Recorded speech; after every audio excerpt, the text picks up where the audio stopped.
So I always got more publicity than other people, and it wasn't like I was trying.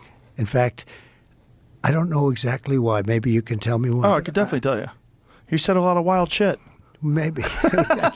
Maybe You said a lot of wild shit, and then CNN, in all their brilliance, by highlighting your wild shit, made you much more popular. Yeah.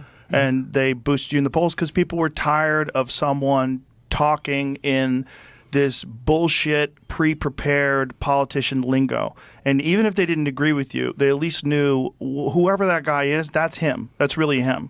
Hello， 大家好，这里是温哥华村里的吐槽姐。这一期依旧是一期翻译视频。那在视频开始之前，我简单介绍一下这个视频的背景。我前两天发了一期视频，翻译了特朗普上 Joe Rogan 的油管频道。也许华人朋友对这个频道并不熟悉，简单介绍一下，他的频道常年在播客排行榜是 Top 1， 是全球最火，是真的不开玩笑。油管上有18个 million 的订阅者，就1800万。然后那期视频发了以后，截止目前有3900万的观看。本来想接着翻，结果没想到这个大事一出接一出哈。后来特朗普的纽约集会实在是太棒了，我又想把几个重点人物的发言翻译一下。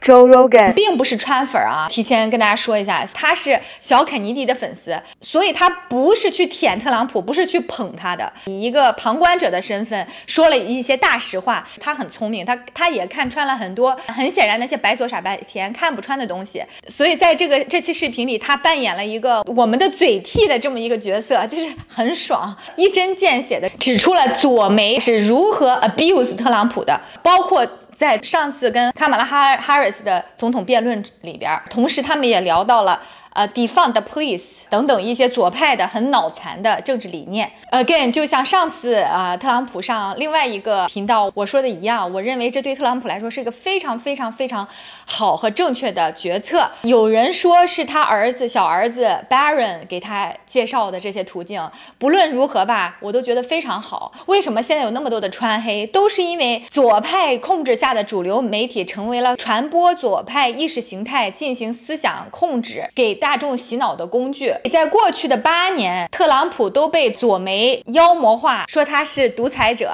法西斯、纳粹，然后很多傻白甜就真的信了，没有自己做自己的 research， 没有看过 Trump 的 rally。 就越来越多的人现在醒过来，是因为过去4年也被铁拳差不多快锤醒了哈。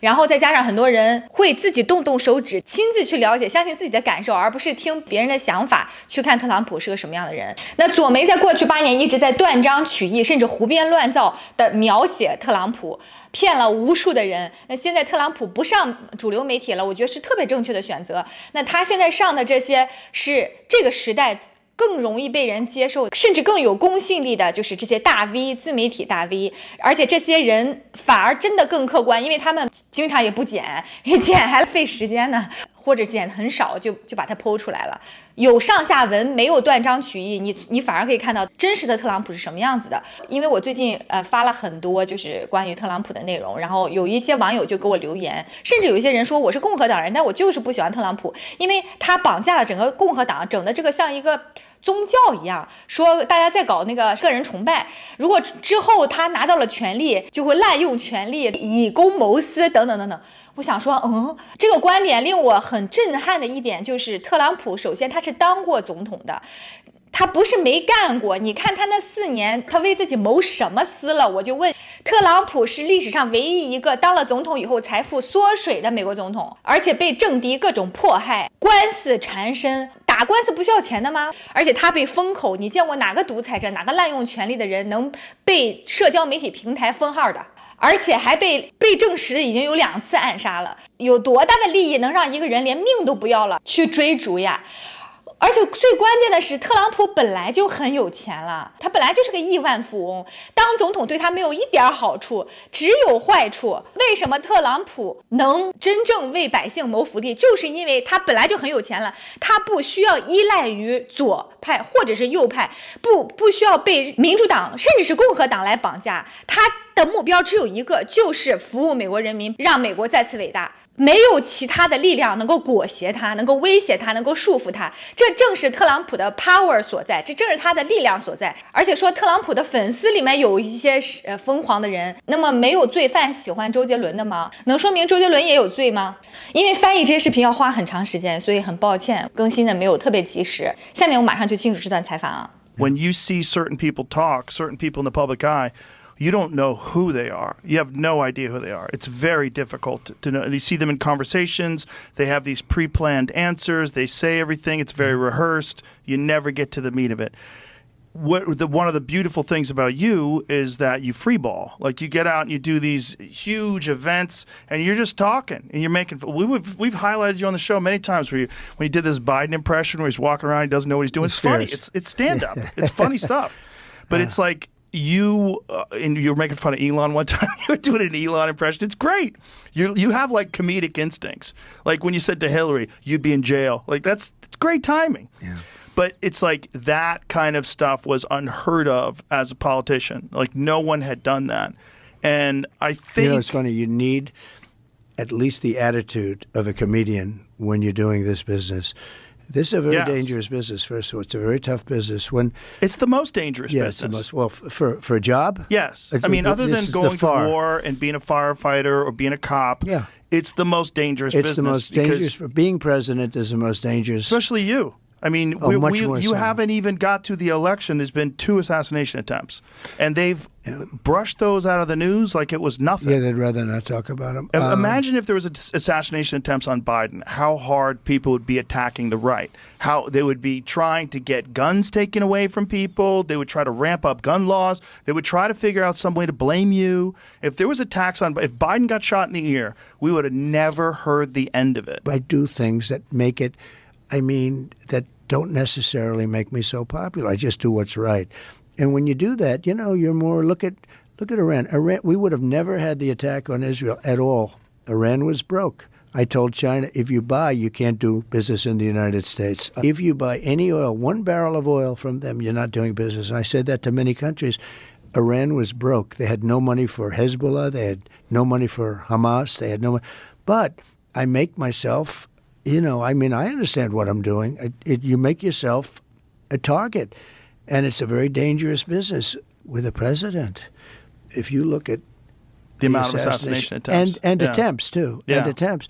No, it's a very dangerous position. I never thought of that, by the way, when I did it. You don't tend to think. Did you just assume because people loved you on The Apprentice, they were going to love you as a president? I figured it would be so easy. You know, it's well, very it probably interesting. would have been if the media didn't attack you the way they did. If they didn't conflate you with Hitler. I mean, even today, like Kamala was talking about you and Hitler. They love to take things out of context and distort things. But well, they don't even have to take them out. They make them up entirely. Okay, they do make that too. But you know, it's interesting when you mentioned I was very popular, and all those people loved me. I mean, the one from my administration, she writes me a letter. You're the greatest president. She leaves. You know, she worked as like an assistant press secretary. I hardly knew her, and she writes a letter, the most beautiful letter. She's quoted in the paper. He's a consequential. He was the greatest president. Blah blah blah. Then all of a sudden she goes to the View. She started hitting the hell out of me because they won't hire her unless. I've had many people go on CNN and they call and said, I don't know what to do. They want to pay me a lot, but I have to be negative on you. I said, be negative. That's okay. Sean Duffy is a congressman, and he retired. He got a good job with CNN, but he was only positive about Trump. So they kept him, but they would never put him on. I mean, I respect what he did. He could have gone, negative. I tell people, go negative. Let my friends make the money. Well, it's just so crooked. The press is so crooked. It's crooked, but it's also they're diminishing themselves. They're killing all their credibility, and it's opening up the credibility to new media. It's opening up the credibility to independent media. All these. The worst I've ever seen, though, and I've seen the worst. I mean, I've been a part of it. Kamala goes on 60 Minutes, gave an answer that a child wouldn't give. It was so bad, and 60 Minutes took the answer out. They took the whole, and they put another answer in. They edited it deceptively. Which didn't make sense either, but it was better. They took it wasn't editing. It was fraud. This was not editing. Editing is where I'll give an answer and they'll take a couple of words and change them around, or they might even take a sentence or two off, which is very bad. And they use the term, yes, we wanted to save time. Well, it's not, but I've never heard. I think it's the biggest scandal in broadcast history, what happened to CBS. So you have CBS 60 Minutes. That's a news program. It's not an entertainment program. It's under their news. It's the head of their news thing. She gives an answer that shows that she's essentially incompetent. And they took the answer. Could you imagine them doing that for me? We can show it if you want people to see it. Can we show it? No? Sure. We'll get in trouble. We'll get copyright strike. Okay. Listen, anyone can find it. But it's drastic. But what was interesting was the other full version was available initially. It was like a preview. Somebody made a big mistake. Somebody put that preview out there. Some kid put the preview out. Exactly. And then the bosses did this or that. And then all of a sudden they said, we got a problem. Exactly. And then they got caught by mistake. Well, but don't you think that's a big, to me, and don't forget, this is election interference and fraud. And it's 60 Minutes. It's their news division. So it's a big deal. They give those licenses out, Joe, for free. They should pay a fortune. They're worth a fortune. They give them out for free because they're using the public airwaves. With cable, you don't have that. Cable's different. But with the networks, they give those licenses. They're worth billions of dollars. They give them out free. But you have to be honest and all. That was bad. I think that David Muir and that woman that was aside, I never even heard of her, but they kept interrupting me. It was like, I said, how many people am I debating here? I got this one and I got you two. But he went after me 11 different times. You know, it's interesting.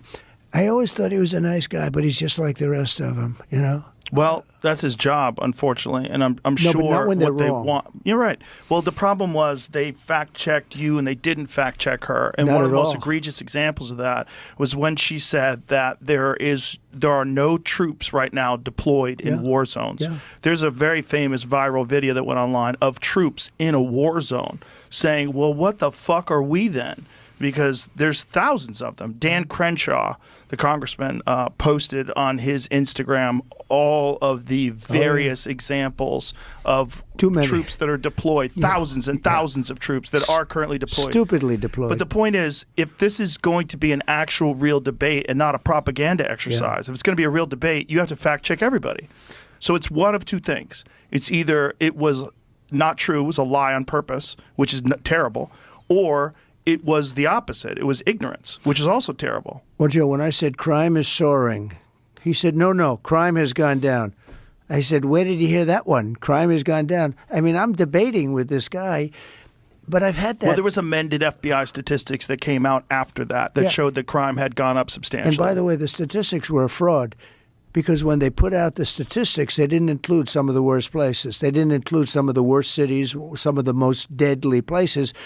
But when the real numbers came out, I turned out to be right. But you turned out to be right, but then there's another problem. Unreported crime is way up because people have lost. Look, the morale that the police department has in a lot of these cities where they've done this defund the police bullshit. The morale of these poor cops, it's fucking horrible. Yeah. It's the dumbest idea of all time. So bad. But what they've done is they've made these cops feel terrible. They're like good cops. I think cops are just like everybody else. Most of them are great. It's like everybody else. But if you run into one carpenter and he does a shitty job in your house, you say, carpenters fucking suck. But they don't suck. Most of them are great. And that's the key thing with cops. But the point is, like, they did all of these things in this very foolish way. And these cops are suffering the consequences of it. And so subsequently what happens is a lot of crime is unreported. A lot of crime, like you call the cops, they're too busy, they can't even get to you. Oh, your house got broken into? Sorry. You know, it doesn't even make a report. There's a lot of people that they just give up. It's so sad what's happened. And I'll tell you what, I go to police funerals, and we went to one in Long Island. I visited the family in Long Island, a very big deal. It's so dangerous. People don't realize the car, dark windows, pull over. He's a gentleman. Please pull over. Door opens, guy comes out firing. Even if they were allowed to pull out their gun, which they're not, they can't, pull do out it in the time. gun. Yeah, they still wouldn't have time. It's every cop's worst nightmare. They opened a door, and he was killed, and his partner was hurt. He was killed, and you don't have. I mean, you don't even have an eighth of a second to think, and it is such a dangerous job. That in particular, think of it. You go up to a car, you don't know who's sitting there with a gun, and if they have a gun, you really don't have a chance. You're not allowed to have your gun out, by the way. They have very strict rules. So, number one, but even if you could have your gun out, the door opens and bullets start firing out, and especially where they have the dark windows, where they have the darkened windows. It is such a dangerous profession, and it's very hard to get cops now because they're not given any backup. And you're right. They have like an eighth of a second to make a decision that's going to change their life. If they make the wrong decision, they're going to end up on the front page of every newspaper in the country. And they're going to lose their house and their pension and their job, and their wife is going to be gone, and everything's going to be gone. And here's another thing that people don't talk about. How many of them have PTSD? Probably most of them. Yeah, these guys are seeing people shot all the time. Yep. I've talked to a ton of cops about it, and a lot of cops commit suicide. A lot of cops are deeply depressed. But we have to give them back their dignity. We just have to give them back. You said it so good. You never hear anybody say that. You're never going to have it perfect. You're going to have a bad apple. In everything, in every profession. But every time there's a bad apple, that gets massive publicity, and it taints everybody else. But it's also this very irresponsible thing where people say defund the police, get rid of the police. Even Kamala Harris was a part of that. That it's a very stupid way to look at it. What you should do is fund the police. You should have better training. You should have cops that feel more appreciated. You should have something that helps mitigate this PTSD that all of them suffer through. Right. She was a big part of defund the police. That was a big thing for her. Defund the police. Always defund the police. Well, it's a political idea, but right? Anybody with that political thought, I don't think should be running for president. And I think people are getting wise to it. We're doing pretty well. Now, I don't know, maybe in a week from now, say, sorry about that, I was wrong, but we're leading everything.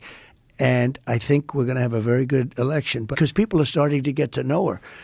But she was defund the police. She was all these transgender operations. If you wanted a sex change and you were in detention and you demanded a sex change, they would give you a sex change. Well, the wildest one is this idea of giving free sex change to illegal immigrants. That's right. In detention.